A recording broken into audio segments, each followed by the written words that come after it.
घडवारे आता माझी खंडी देह देहांतरे अभय दातारे देऊनिया आंधळ्याचे पायी धनाची चरवी अघटित देवी घडवाले आता माझी खंडी देह देहांतरे अभय दातारे देऊनिया तुका म्हणे योग घडला बरवा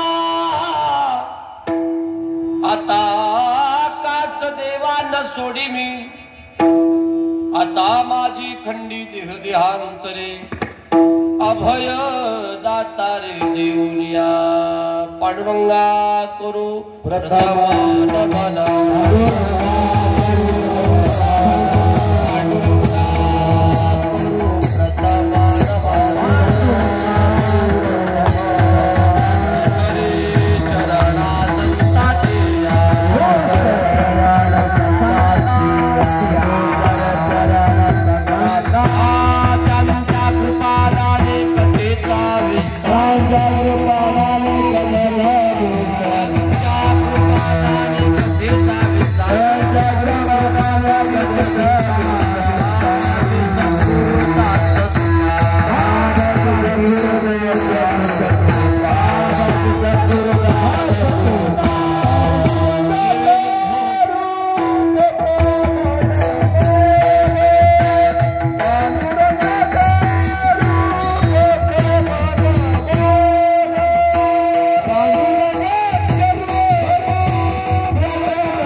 सेवक झालो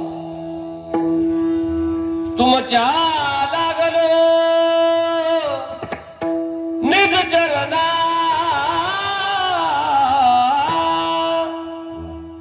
अहो स्वामी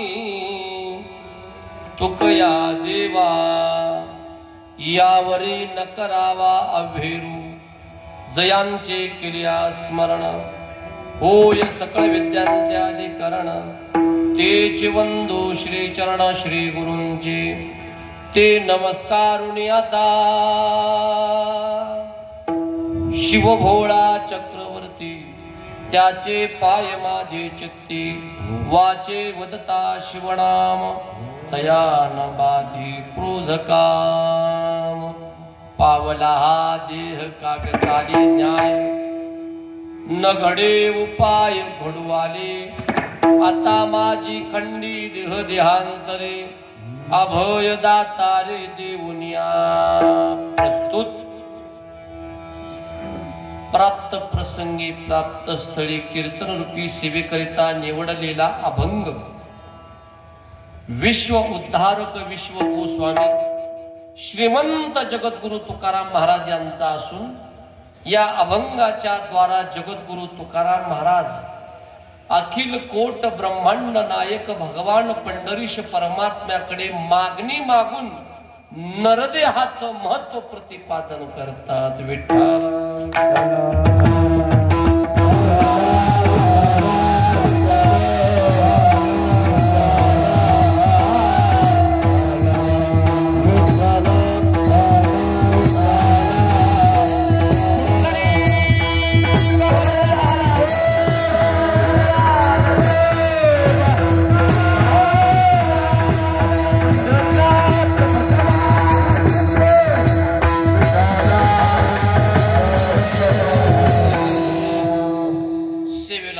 करण्यापूर्वी अल्पशः परिहार देणं उचित. भगवंताच्या कृपेने साधू संतांच्या आशीर्वादाने आपल्या गावाचं आराध्य दैवत नव्हे या ब्रह्मांडाचे आराध्य दैवत देवादिदेव महादेव भावनाथेश्वरांच्या दिव्य अशा प्रांगणामध्ये दरबारामध्ये चालू असलेला नामयज्ञ सोहळा समस्त ग्रामस्थ बावठाणा या ग्रामस्थ मंडळीच्या बहुमोल सहकार्याने वरचा फक्त पुढून द्या मला बेस देत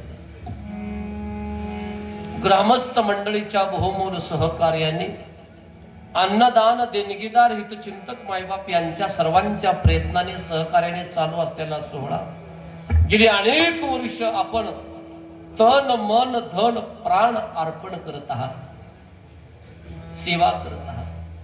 ज्यांनी ज्यांनी सेवा केली आतापर्यंत केली करत आहेत करणार आहेत सर्वांच्या चरणी दोन हस्तक आणि मस्तक ठेवून माझ्या चिंतन सेवेकडे बोलतो.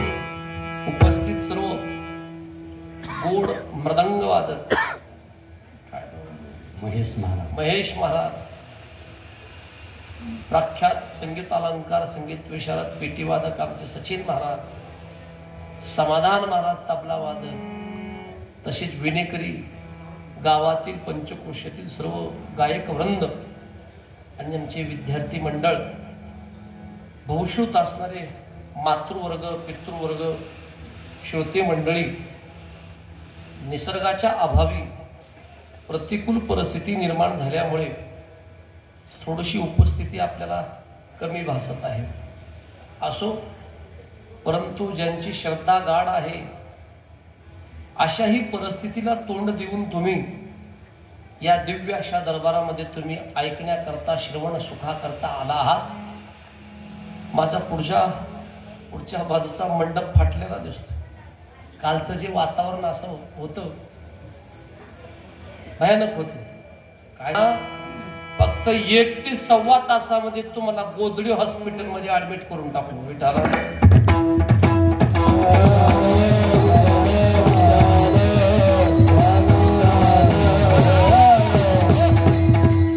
आजचा मागणीचा दिवस, जागराचा दिवस, उद्या काला सांगतेचा दिवस.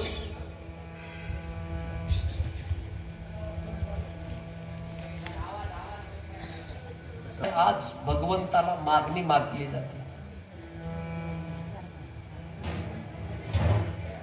अभंगाच्या ध्रुवपदावरून आपल्याला लक्षात येतं की हा अभंग मागणी करायचा. आता माझी खंडी देहांतरे अभय दाता रे देऊनिया. जगद्गुरु तुकाराम महाराज पांडुरंगा पुढे उभं राहून पांडुरंगाची स्तुती करतात. देवा, तुझ्यासारखा दाता, तुझ्यासारखा देणारा, तुझ्यासारखा दानशूर, तुझ्यासारखं दातृत्व पांडुरंगा या जगामध्ये नाही. जगामध्येच काय या त्रैलोक्यामध्ये तुझ्यासारखा दाता नाही. तोची एक दानशूर दाता, तोची एक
तुझ्यासारखा उदार जगामध्ये नाही.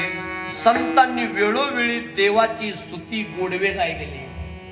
उदार तू हरी ऐसी कीर्ती चराचरी, हे अनंत हे थोरी गरजताती पोवाडे, गरजताती पोवाडे. संतांनी तोंड भरून देवाचं कौतुक केलेलं आहे. तुकाराम महाराज पांडुरंगा पुढे उभं राहतात आणि स्तुती करतात. आणि स्तुती करता करता मागणी मागतात. मागणी बोलता बोलता तुम्हाला प्रश्न करतो, व्यवहाराच्या क्षेत्रामध्ये देणारा श्रेष्ठ का मागणारा श्रेष्ठ? होय, इकडे बघा.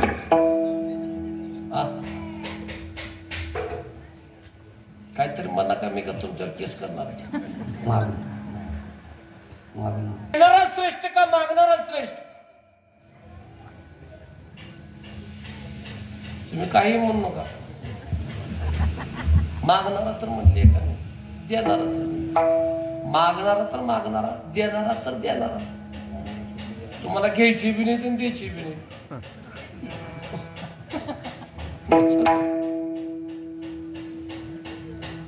तुकाराम महाराज पांडुरंगा पुढे मागणी मागतात. व्यवहाराच्या क्षेत्रामध्ये दान देणारा श्रेष्ठ का मागणारा श्रेष्ठ? असू द्या, दोन्ही पडून आपण दोन्ही उत्तर देतो.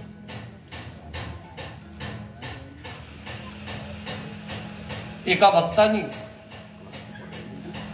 सर्वस्वाचा त्याग करून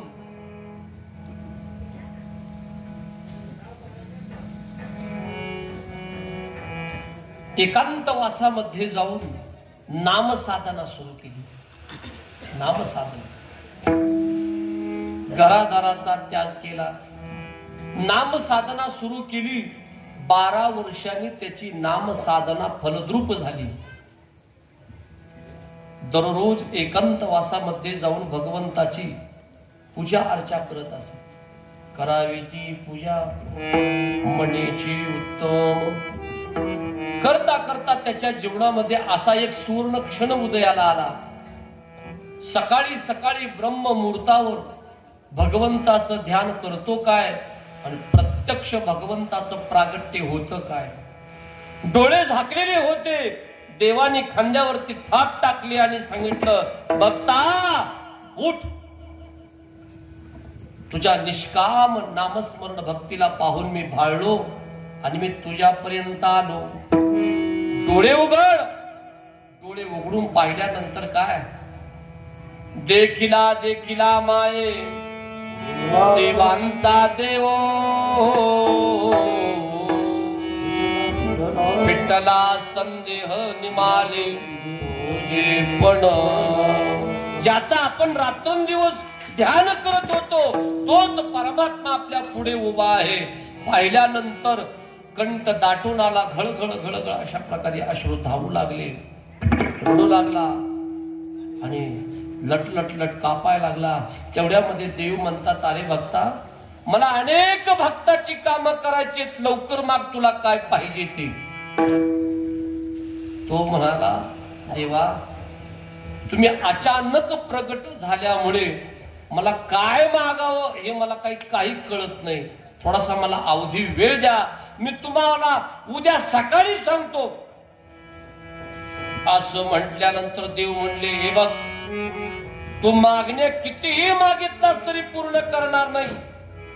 फक्त एकच मागणी तुझी मात्र पूर्ण करणार. विठाला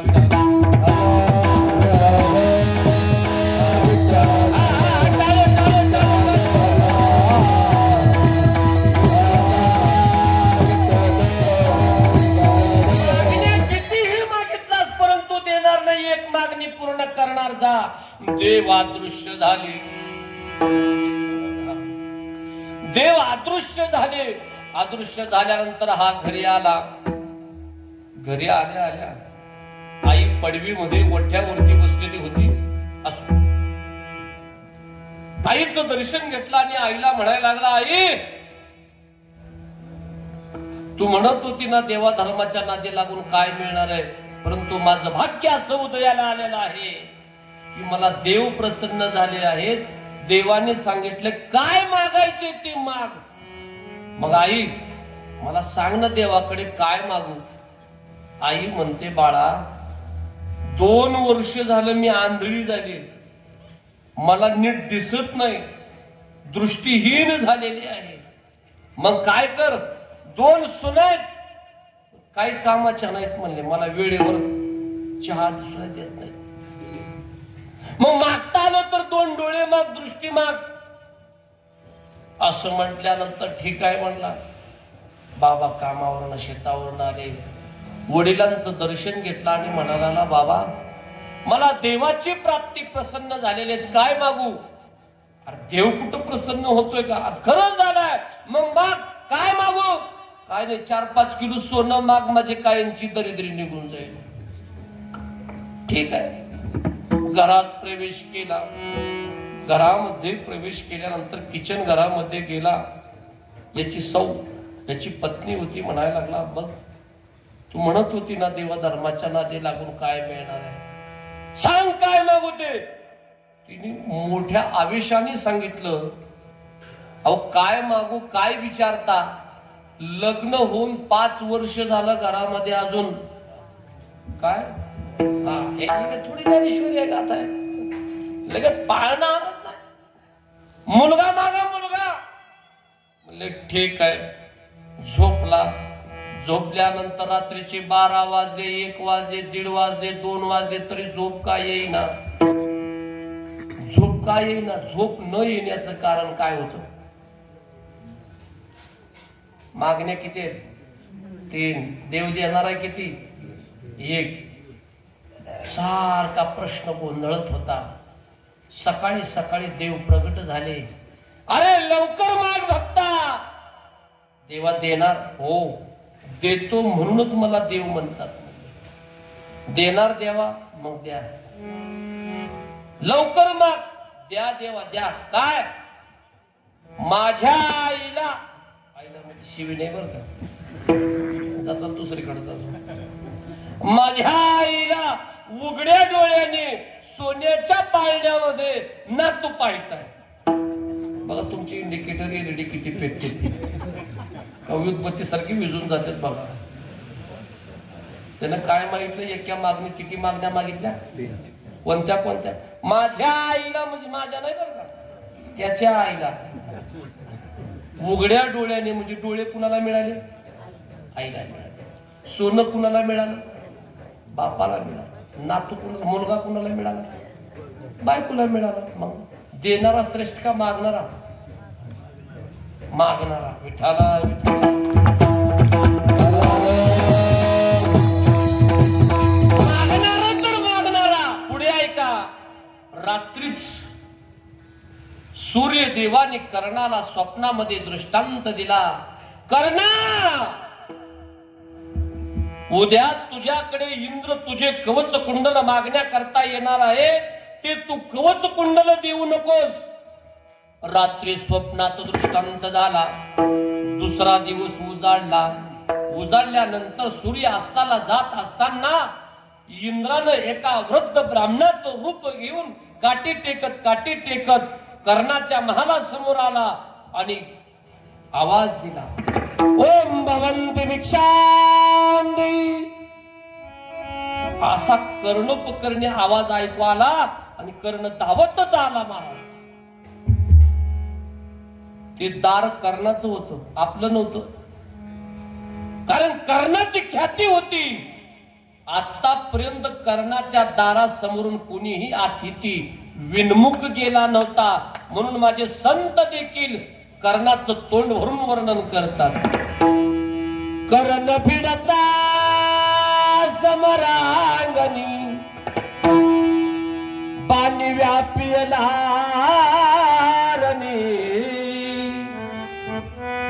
मागसी पाडुनी तेथे दात तयाचे.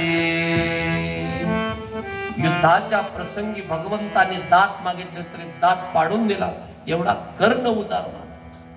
काय भूदेवा, काय आज्ञा आहे? मला तुझे कवच कुंडल पाहिजे म्हटल्यानंतर त्याला रात्रीच्या स्वप्नाची आठवण झाली. मागचा पुढचा विचार न करता हातानं कापली, वृत्त इंद्ररूपी ब्राह्मणाच्या हातावर सुपूर्त केली. दिल्यानंतर असा उभा राहिला आणि तो वृद्ध इंद्ररूपी ब्राह्मण थोडासा पुढे गेला, पाठी मागे वळून पाहिला आणि आशीर्वाद दिला कर्णाला. काय? तुम्ही ऐका, इकडे बघा. कर्णा विजयी भव, विजयी भव, विजयी भव. कर्ण असा चिल्लाने मोठ्याने आवाज केला, ए इंद्रा, कोणाला विजयी भाऊ म्हणतोस? ज्या वेळेला माझे कवच कुंडल तुझ्या हातावरती सुपूर्त केले त्याच वेळेला माझा विजय संपुष्टात आलेला. परंतु एक लक्षात ठेव, शास्त्र पुराण ग्रंथ तुझं तोंड भरून वर्णन करतील. देवाचा राजा इंद्र खरा, परंतु एक दिवस कर्णाच्या दारासमोर भिकारी म्हणून उभा होता. जा, हे सगळे संत मंडळी वर्णन करून सांगतील. विठाल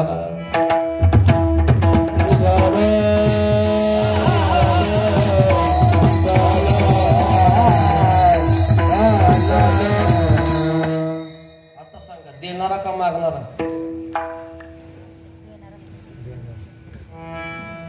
इकडे ज्याला काळ कळाला, ज्याला वेळ कळाली, ज्याला स्थिती कळाली, ज्याला पात्र कळालं, तो देणाराही श्रेष्ठ आणि तो मागणाराही श्रेष्ठ. विठाला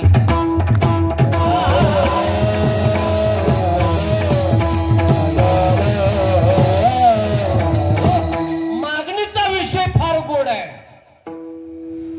मागणीचा विषय फार गोड आहे. शास्त्रकार सांगतात या जगतामध्ये 3 गोष्टी दुर्लभ आहेत. तीन शास्त्रकार मधला श्लोक आहे, सुभाषित आहे. दुर्लभं त्रयमेव तत् देवानुग्रह हेतुकं मनुष्यत्वं मुमुक्षत्वं महापुरुष संश्रयः. नंबर 1, मानसाचा नरदेह दुर्लभ. नरदेह दुर्लभ जाणार तुम्ही वासुदेव वासुदेव म्हणा.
नरदेह दुर्लभ आहे. 3 गोष्टी दुर्लभ आहेत. त्याच्यापैकी माणसाचा नरदेह पहिल्यांदा दुर्लभ आहे. सुभाषितकाराचं मत सांगितलं. नंबर 2 नाथ महाराजांचं प्रमाण सांगितलं.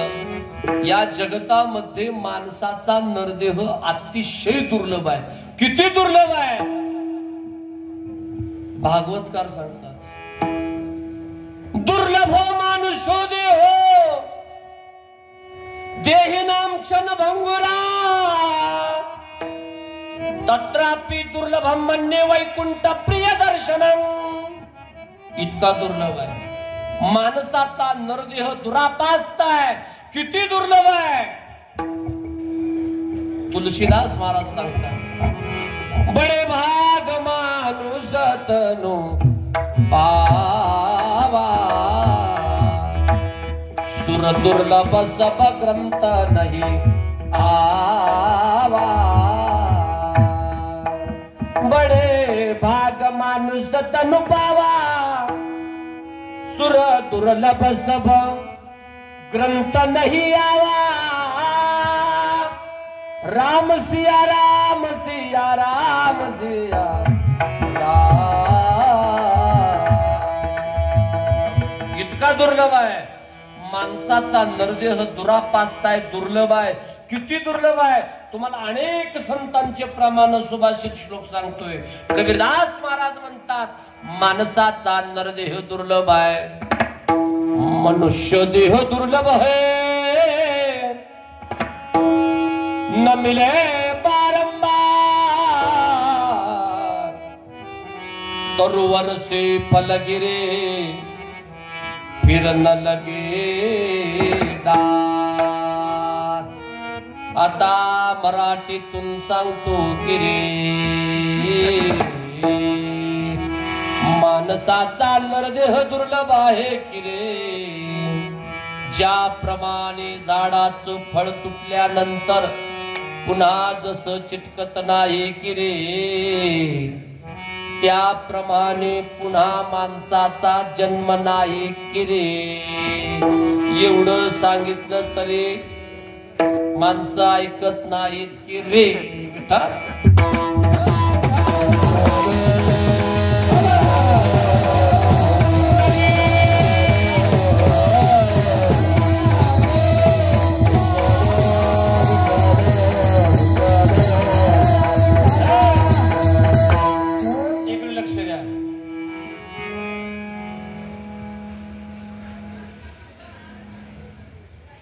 सर्व गोष्टी पूर्ण आहेत. लोकांमध्ये सर्व गोष्टी पूर्ण आहेत. माणसाचा नरदेह पुन्हा नाही. काय म्हटलं इकडे लक्ष द्या. अरे आचार्य मावशी,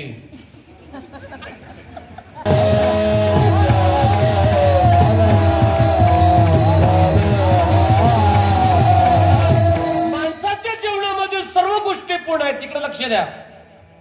काय म्हणलं? सर्व गोष्टी पूर्ण आहेत.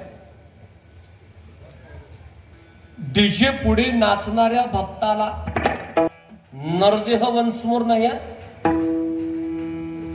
माणसाचा नरदेह वंशमूर नाही. माणसाचा देह पुन्हा नाही. मी विषय मांडला की प्रमाणाकडे जातो. कसा श्लोक आहे? गोड श्लोक आहे. पुनर्वित्तम पुनर्मित्रम पुनर्भार्या पुनर्मही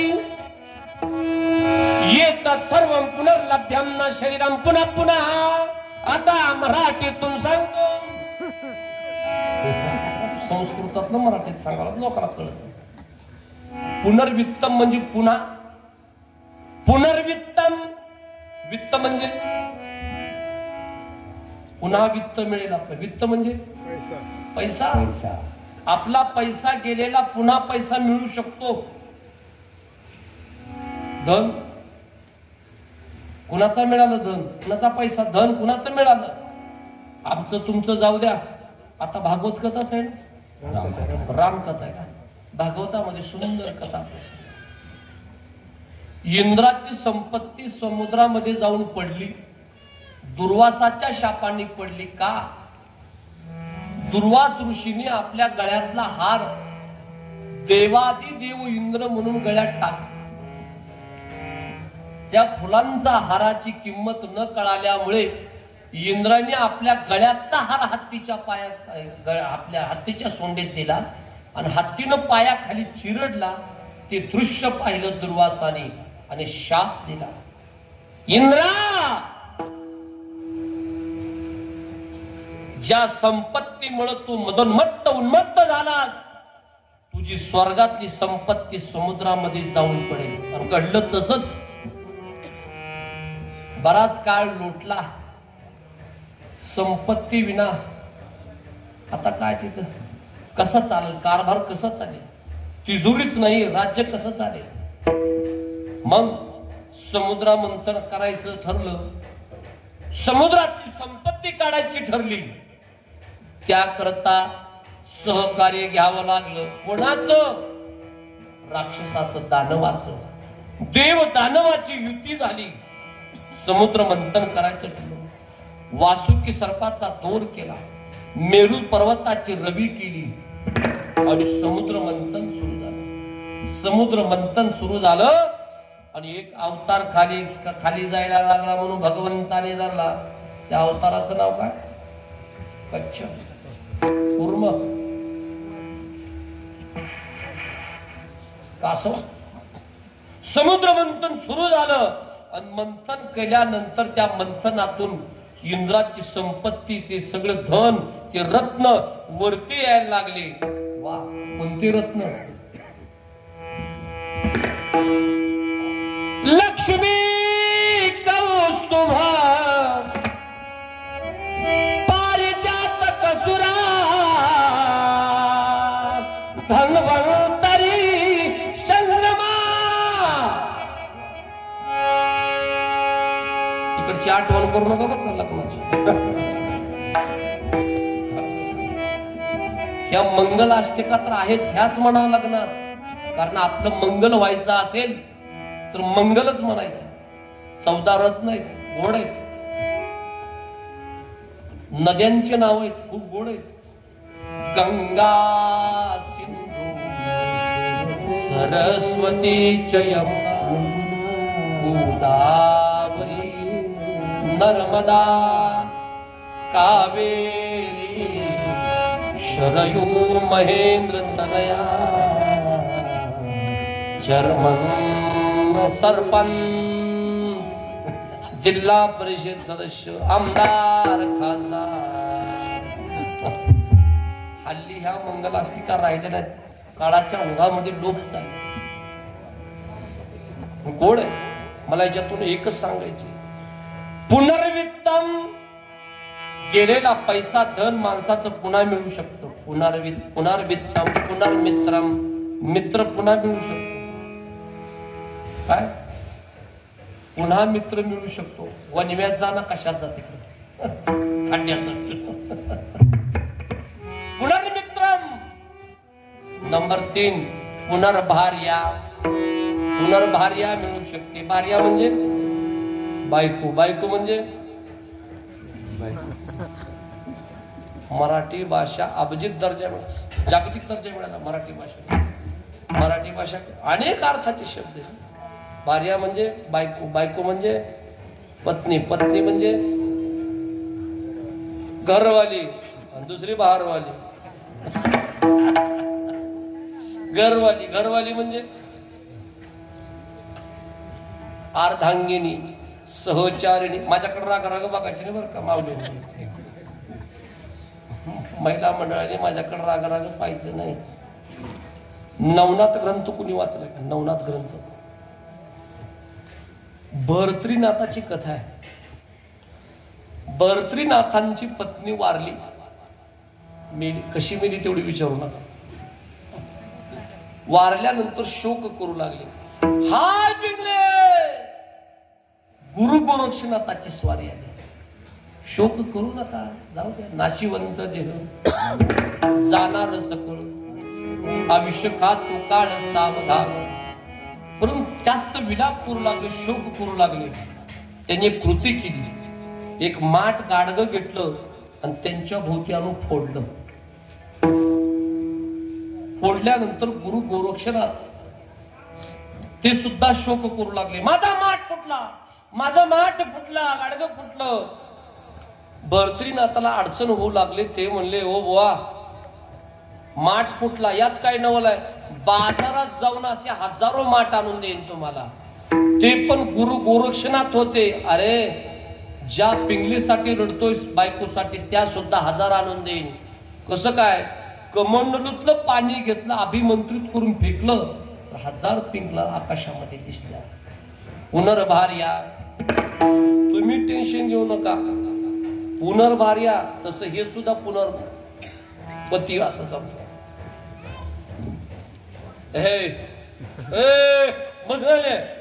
विठ्ठल विठ्ठल